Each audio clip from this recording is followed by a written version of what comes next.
Hey, good morning, folks. We are starting right now. So let's do this. Ignition, liftoff. Good morning, everyone. Good Wednesday morning. It's hump day, as they say, but I guess it's too late not to say hump day. Hey, my name is Earl Hall. Thanks for coming into the live stream for earlhallstudio.com as well as Steps to Voiceover Success.com. Make sure that you go ahead and subscribe, because what we do here is that we focus in on the new and upcoming voiceover artist that is looking to start, build, and grow their voiceover career. This is what we do here. So today we're going to be talking about your how to get freelance voiceover work. That is one of the questions that continues to come in day to day, is how do you get freelance voiceover work? There are a multitude of different freelance sites that are out there. You've got Upwork, you've got Fiverr, you've got freelancer.com, you've got peopleperhour.com, and it can be, and I'm just remembering back here to when I first began my journey using freelance sites, which really wasn't too long ago. It wasn't that long ago that I started getting into, okay, what is it that I need to do as a voiceover artist to really start getting work in the freelance realm? What is it that what's the secret behind all of these things? And what I've found through using different freelance sites over about the past year is that it comes down to you basically putting in some serious work in regards to what it is that you're trying to accomplish with your voiceover career. One of the questions that's inside of the question, how do I get more work on freelance sites, is what is it, or how is it that I need to set up my profile? How is it that I need to go after work? How can I promote myself within the platform that I'm using, regardless of what the platform is? There are some pretty hard and fast rules as to what you can do on these freelance sites to market yourself within the freelance sites. The doors are wide open when it comes to marketing on social media, whether it be like Facebook or Twitter or Instagram, Snapchat. There are things that you can do across the board through all of these different freelance sites that are just the same. Something happened to me on yesterday that was another thing that sparked me wanting to do this video. And the thing that happened was, let me move my mic here a little closer so I'm not behind that remember to subscribe button, but remember to subscribe. I had a client on one of my freelance sites send me an instant message. It's an ongoing client. It's a client that I have had for a while. They've been great as far as revenue stream goes. But they said, can I call you, or can you call me? Because there's some things in the work that I've got coming up that I think I need to explain. And in that, he put his phone number, or they put their phone number. And I looked at it for a minute, and you guys, if you've seen some of my videos on my other channel, which is Freelance Marketing Strategies, I made a video talking about don't get kicked off of Upwork. This particular client wasn't on Upwork. He was on another site. But I looked at that communication and I responded back and I said, well, we can't talk on the phone because this particular platform does not allow that. And they monitor all communications through this instant messenger that we're using, which was an instant messenger on that particular freelancing site. I looked at that and I thought almost immediately, I need to make a video on this. I need to talk about this, because a lot of times what will happen, especially with brand new freelancers or people that are looking to grow what it is that they're doing on any particular freelance site, they may have gotten that communication from a client and called them, as opposed to doing what I did, which was let them know that this wasn't an appropriate course of action for the platform that we're using. I thought about putting things in there like, Google me at or whatever, but all that would have done would have signaled the platform that I was trying to communicate directly with that client. And what you have to understand and realize is that with all of these but with all of these freelance platforms that are out here, those clients that you get, they do not see as your clients. They see as their clients that they're getting you to do the work for them for. They don't see them as your clients. They see them as their clients. Now, just imagine if you were a production studio or something like that, or even I have a voiceover studio that I hire other voiceover actors. I have a few actors that work for me directly under contract. And just imagine if you owned a studio and your people that you hire were trying to go around you to get directly to your client that you've groomed, that you've put blood, sweat, and tears into getting, and all of a sudden they're trying to steal them from you. That's the way that these freelance sites feel about their clients and about you. You are a service provider for them. One of the main things you have to make sure that you understand and keep in your mind is that they're not your clients. Now, let's talk about something else in regards to that. How can you potentially get clients off of these freelance sites to work directly with you if that's what you want to do? Basically, if you've worked with a client or even clients you haven't worked with, most people that put up a profile, whether it be you as a service provider or someone that's looking to get work done, what they do is pretty much use a username that they use across the board on all social media sites. My username on some of the sites are Earl Hall Studio, some is Earl Hall VO. But if you do a search on Facebook, if you do a search on Twitter, if you do a search on Instagram for those two usernames, you're going to come up with me. So with that being said, some of the things, especially if you've gotten into looking for work on these freelance sites, and basically, you see me keep looking at my computer screen here because I did a faux pas. I put up a live event earlier today because I wanted to schedule this event, but what happened is that I couldn't figure out how to use the live stream using the setup that they have for the event. So I know some people are looking for that event, but that event is no more. So that's probably what's happening with a bunch of these things going on now with this. So at any rate, I'm wondering if anything is going on over here with that particular live event. And earlier I'm pretty sure that today, it's not, because I wanted to, but it is. Okay. Did not realize that it would still yet be there for that live event. Okay, so if you get into really trying to figure out what's going on with when you're looking for work to get done, there are, on all of these sites, people will put up jobs for bid, is basically what I'm trying to say. They'll put up jobs for bid, and you can sometimes click on their username and see more and find out more about that particular person that put up the job, or you just see their username. What I found is that actually looking up people's usernames on different social media sites will help you maybe have an in with getting them to do work with you off of that site. That could mean more money. It could be bigger projects. It could be longer term assignments or things like that.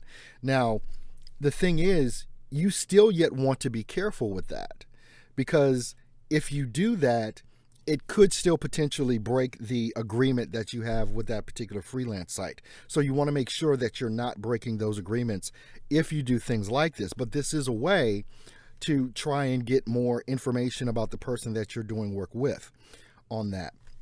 That being said, follow the rules on the freelance sites that you're working with. That's always going to be the best thing to do. Also, when you do the work on those freelance sites, as opposed to doing work off of that site, you're guaranteed payment.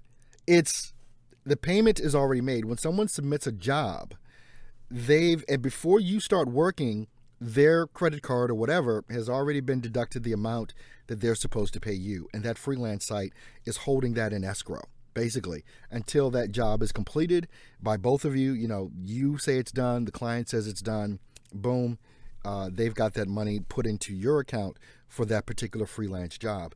This is why a lot of times when people talk about freelance sites saying that, oh, well, they're taking too much money and they're trying to increase the amount of money they're paying or taking from us from the jobs that we get, understand this, and I really want you to get this in particular when you're talking about working with a freelance site. When you're working with a freelance site, you have to understand that they have paid money to market, to get that person, that potential client, to the table to do work on their site and to get you to be the service provider for that person. That's money involved in this.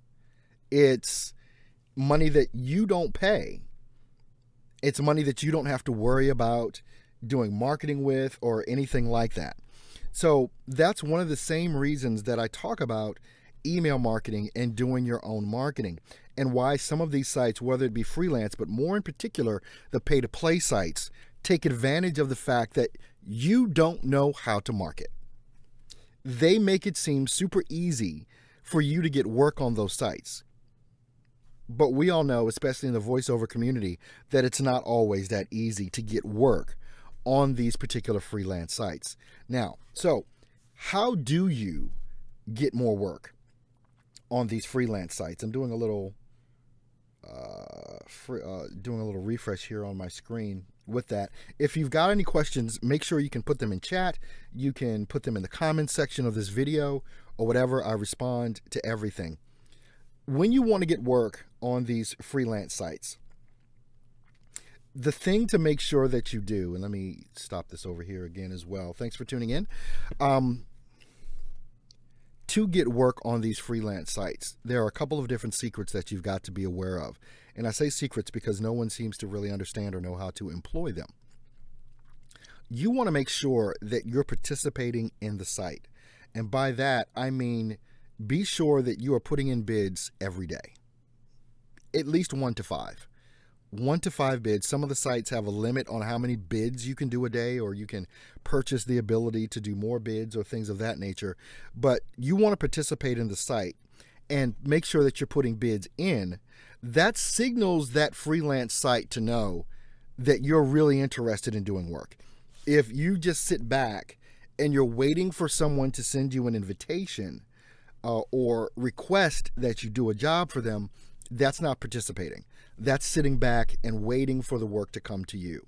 There is a way to really work these different freelance sites that are out there, and you want to make sure that you do that, especially in the voiceover realm.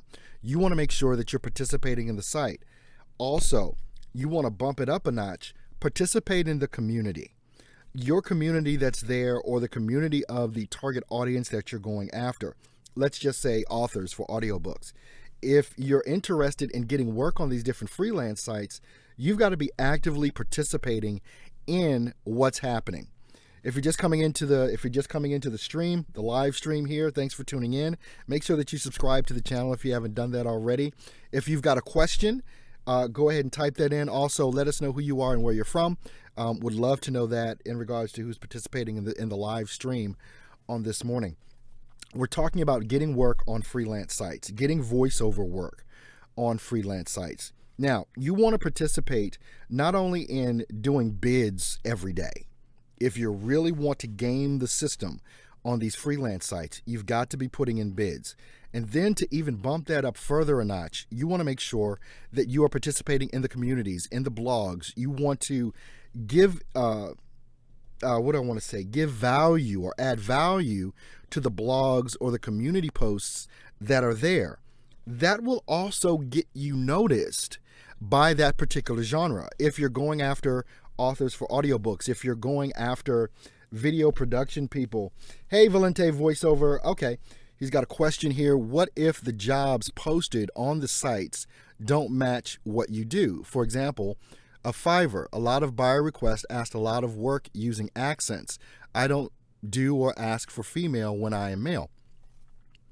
Well, you can't. The answer to your question is already posed in your question. If they're not requesting what you do, then that's not what you can do. It's just not. There's no way around that. Now, being a member, I do some work on Fiverr. I've got a Fiverr job to do today. Being an active person on Fiverr, you can make sure that you're looking into the jobs posted or that are being posted on Fiverr. What I'm trying to do, I'm trying to look around some microphones here. I'm actually going to go to the Fiverr site and take a look. Valente Voiceover, do you know how to search for jobs that basically buyer requests? Do you know how to do that type of search on Fiverr? Let me know that, Valente Voiceover. And if you don't know how to search for jobs or buyer requests, because they're there all the time, they come in every day, let me know if you already know how to search for those. Paul Carter says, hi, Earl. Paul Carter here. Can't stay long, but I love your enthusiasm and encouragement. I'm a full-time professional VO artist as well with a KCMO area. From the KCMO, Kansas City, Missouri, must be. Your encouragement is always helpful. Thanks a lot, Paul. Hey, you have a great day. This is being recorded, so if you miss anything, you can always pop in later at your convenience and take a listen and watch, rather, to the recording of this live stream. But going back to Valente Voiceover and anyone that's doing any sort of work on any of these basically freelance sites. Okay, I think so. It's under the selling tab, right? Okay, basically what it is, yes, it's under the selling tab. You just hit that, you put your mouse over selling, and then you go to buyer request. And based on the type of profile and the type of gigs that you've done on Fiverr, it's going to basically propagate that area for you in the recent buyer request that are going to be specifically for you. And then you can also search buyer request as well. Top right-hand corner of that buyer request screen, you can do a search for certain things. Now, every day, this stuff propagates. And people are putting in jobs, that they want to get done from voiceover artists. The thing about doing this is you've got to get in early. That's my thing. When I look at a job like I just pulled up, there's a couple of offers that are out. You've got, 27 people have already bid, 17 people. If there's more than, 5 people that have bid on a job, I may or may not do it. If it's more than 10, I'm not. I'm not putting in a bid for that. But you want to make sure that you're checking these things early in the morning and late at night. And if you have a chance to wake up in the middle of the night, if you're really serious about getting a lot of work on some of these freelance sites, you want to be there when a buyer posts so that you can be one of the first to submit their bids. Because when they submit their bid, what a lot of buyers are doing are sitting there waiting. And they're looking at the screen to see who's going to put in a bid for that. There's 2 things that you want to make sure that you're keenly aware of when you're putting in bids or looking for bids to post for these requests that are coming up. I don't post a bid for something that does not have a thorough description. I don't waste my time with that. I don't post a bid for someone that's looking for someone to audition for it. I'm not auditioning for anything on Fiverr, depending on the price that they're willing to pay. If it's something up in the upper hundreds that they're willing to pay, yeah, I'm going to audition. If there's a couple of here, there's one job, the first one is $15. I've got one here for $100 on a job. And now, but here's the thing with that. If I look at that particular job, all right, it just says audio, video, intros, mixing. That's all it says. It says audio, video, and intros, mixing. I don't know what that is. I have no idea what you want. There's no explanation as to what you want. And I do not waste my time on on buyers, rather, that don't have the time to put in a thorough description of what they want. Because I don't know. And I wish someone would, and I'm sure that people talk about this in community, and I'm sure that if you're a buyer on any of these websites, they send you emails when you sign up, or they let you know when you're signing up to be thorough in the description of what it is that you want so that you can get the right people bidding on your job. But when I look at a buyer on any of these sites and all they have is a sentence in regards to what they want, it's a waste of my time. It's a waste of your time. Focus in on the buyers that are very descriptive in what it is that they want, because you're going to feel better about bidding on the job. The buyer is not going to hassle you and add on stuff, because what happens with a one-word description of what someone wants, all you get is someone that is going to be a pain in the neck to work with, because they're going to be saying, oh, well, I want this, and oh, can you do this? Oh, can you add this on? And they want it for $5. It's going to happen. Paul Carter says, that is great advice to pass by the ones who do not describe the project well. Glad to hear you do this also. Paul, it's just a waste of our time to do that. So what I look for is, and I'm wondering maybe if I can share my screen. Video capture device. I'm wondering, I thought I had it set up so I could share. Let me just see. YouTube, audio, video capture 1. All right, that's that. Do I have another media source? There it is, window capture. Okay, and we're going to see what we can do with that.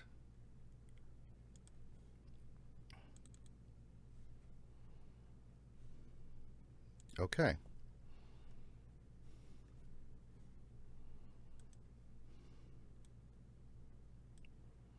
All right, I'm thinking you guys can probably see my screen right now. Let me know in the comments if you can see my screen. Just let me know in comments here if you can see the screen that I've popped up.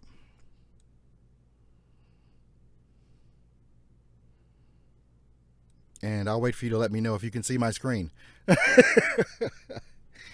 with that. But basically, and I'm sure you can see, I'm hoping you can see my screen. There's just a time delay from what you guys hear me say from what I say. It's about 10 to 12 seconds, I think. But just let me know in the thing. Okay, you can see that. All right, yes, thank you, Valente Voice. Okay, so when you're looking at this screen here, these are what's propagating in my Fiverr right now. All right, these are the different jobs that are there. So you've got this one. Hi, I'm looking for a male voiceover artist, US or UK accent. My script is attached. All right, so this is a job that you may want to bid on. They've got a script and everything like that.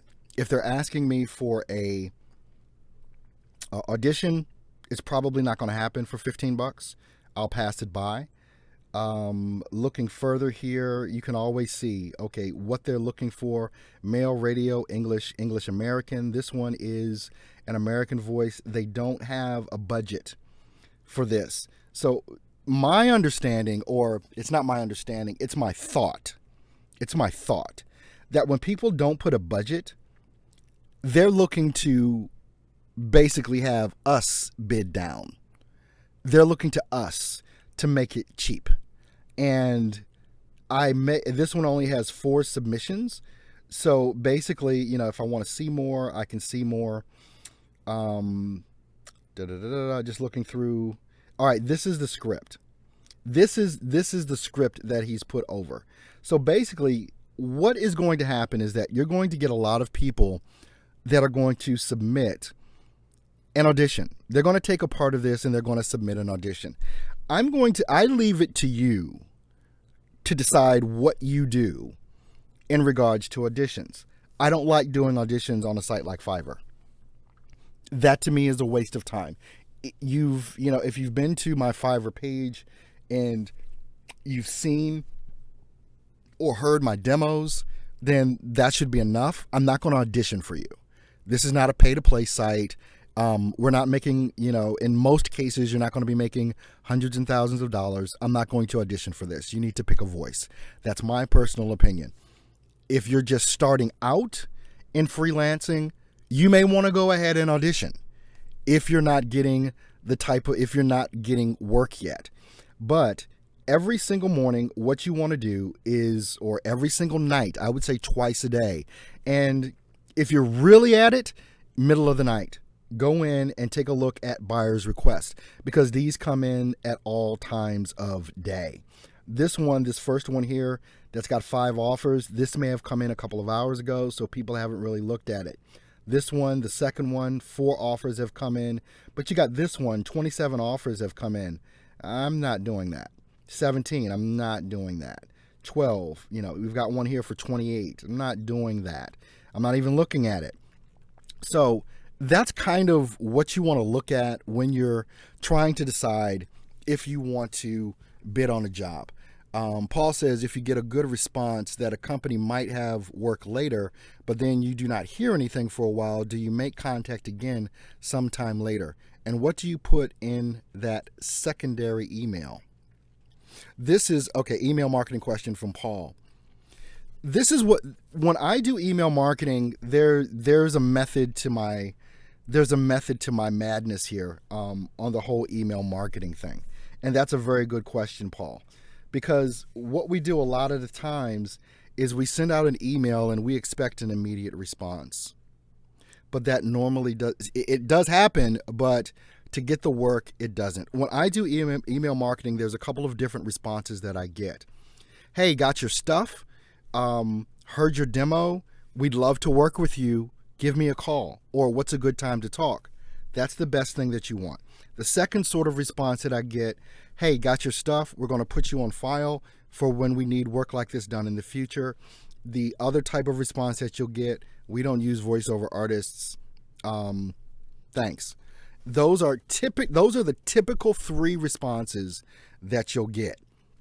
Now, what happens with the people that don't respond back?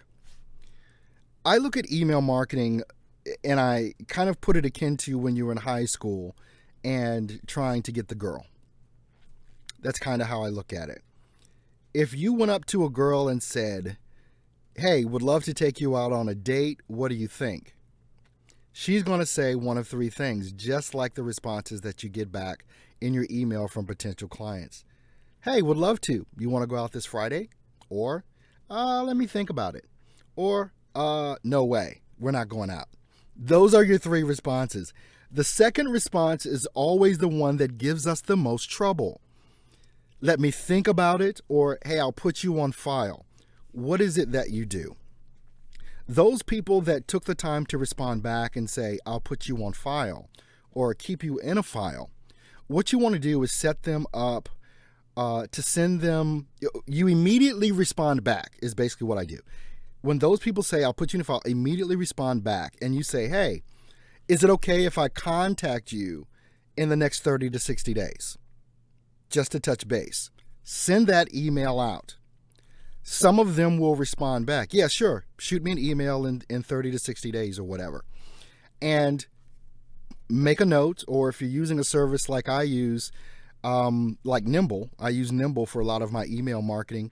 I've got some videos on Nimble, I believe, on this channel. But you set up a reminder to send them an email. Now, during that time that you're doing that, this is what you want to do. You want to stalk the crap out of them on social media. You want to find out what you want to see. Just look them up. I'm pretty sure everyone has a Twitter account. Most companies have a Facebook account, and a lot of companies are getting more and more into Instagram, and they may even have a YouTube channel. You want to stalk them. You want to, every time they put up a post, not every time, especially if they post a lot, but if they put up something that's interesting to you, comment on it. Don't ask for work. That's not what you do. Don't ask for work. You just put an intelligent comment on their social media. That's it. And you leave it alone. When they post again, or every couple of times that they post, you don't want to do it every post, but every couple of posts that they do, you want to add some comments so that they start seeing and hearing you basically on their social media channels, and you become recognizable. And what will happen with that, when they start seeing you over and over again, ultimately, just like all of us do, we check other people's social media accounts. They're going to be checking your social media account. So you better have some good stuff on your social media that's going to be effective for garnering interest in what it is that you do in voiceover. I'll probably be making a video soon, if not a live stream, talking about an effective way to use social media for your voiceover business, because I think that's kind of confusing too. Paul, let's see, Carlos, greetings from Honduras, Central America. Hey, how you doing, buddy? Carlos, glad to see you on the live stream. Paul Carter, yes, that is perfect. Thanks so much. Excellent advice as always. Glad to help as always, Paul. Thanks so much. And this is one of the reasons, being in the position that I am of doing these videos and doing these live streams, I don't know what you don't know. And so if you don't ask the question, sometimes I may never talk about a certain topic. I may never talk about a certain problem or concern that you might have with your voiceover career. And I know sometimes on these live streams, people are kind of shy on asking questions. And that's why I also encourage people, you know, if you've got a question, you might want to take this down. Usually I have a lower third down here, but it's not for some reason working. And I'm not too sure why it's not working on my lower third, but it also gives you my email address. So if you want to email me directly, you know, you might be kind of shy or whatever in putting up your question, and that's fine. I don't know how you're shy as a voiceover artist, but anyway, you can always email me directly at earlhallvo. It's just earlhallvo at gmail.com, earlhallvo at gmail.com. And in the subject line, make sure that you put VO question, and that'll make me check that email, because I check all of those. Most of you that have put a comment on anything that I've done or video that I've watched, you know that I respond to everything. I'm at a point where I'm still small enough where I can respond, but we're growing every day. We've added on just to this channel in the last 30 days over 100 subscribers. In less than 30 days, we added over 100 subscribers to the channel. Forecasting within the next 30 days to have over 300 subscribed. So the channel is growing. So to get that one-on-one attention from me, make sure that you go ahead and ask your questions early and ask them often. You know, with that, I put up posts 5 days a week, Monday through Friday. I put up content based on the questions that come in. So whatever your question is, make sure that you're asking those particular questions. But when you're looking at how you're going to really make some money on some of these freelance sites, the key to all of it is to participate in the platform. It's no different than any other social media thing. And these platforms are social media platforms. They are set up as social media platforms. That's why one of the things that I suggest to people to do is to participate in the forums that are there, in the discussion, the groups that are there. Participate. Make yourself known. And what I'm talking about is not what the normal response would be from a brand new voiceover artist. Normally, the response that a brand new voiceover artist takes on social media is to put up posts saying, hey, buy my stuff, buy my stuff, buy my stuff. Will you please buy my stuff? It's not what to do. It's not how to use social media. Social media is specifically used to make the other person feel special, to make the other person that you're going after feel like they're king. The way that you do that is participating in what they're talking about and adding value to the conversation. That's it. It's not about selling. The selling will happen as a side effect, because people will begin to know, like, and trust you, basically. And when I'm talking about participating in communities, one of the biggest wastes of time that I see, this has got to be one of the biggest wastes of time that I see. When I see voiceover artists on social media joining voiceover groups,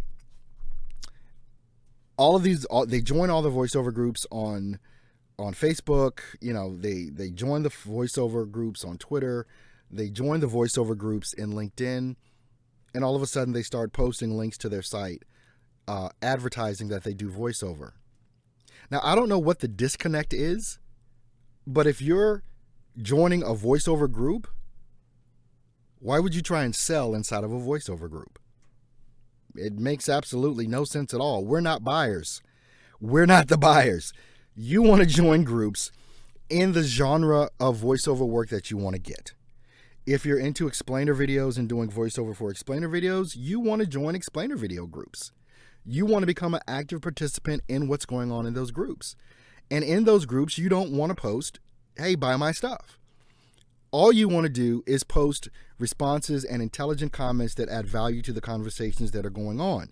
Like I said before, people will see you post a response or, something really good about what's going on in that particular post. They're going to click on your icon. A lot of people are going to click on your icon to see what it is that you do. And some of them are going to be like, oh, he's a voiceover artist. Oh, does he have a website? Where's his website? So on your profiles that people would click on through these different groups, that's where you want to make sure they can find you. That's where you want to make sure they can find your website and they can go see how great you are as a voiceover artist. The worst thing that you can do in any of these groups is to join them and start trying to sell. It is the absolute worst thing you can do. Okay, I've been on now for about 40 minutes. I've got another live stream coming up at the top of the hour on my other channel, Freelance Marketing Strategies. And over there, we're going to be talking about, I've got to look at my notes in regards to what I'm going to be talking about there. But if you've got a question, now's the time to put it in before we go ahead and end this live stream. I want to thank everyone that's participated and asked a question. Valente Voiceover, we've got Paul Carter. Who else do we got? Carlos Ferreira. Is that it? Carlos Ferreira. I can't roll my R this morning. Carlos Ferreira. There we go. I did it, I think. All right. But if anyone has any other questions, now would be the time to put that in. I'll be here tomorrow as well on Thursday with another live stream. If there's a suggestion for a topic, go ahead and put it in the chat and let me know your question if you've got one. If you don't want to put it in chat, you can put it in comments on this video, or you can go ahead and email me directly, earlhallvo@gmail.com, earlhallvo@gmail.com, and go ahead and put in the subject line VO question. Make sure that you do that. Well, once again, I want to thank everybody for tuning into the live stream today, and I'll see you on tomorrow's live stream. Have a great one.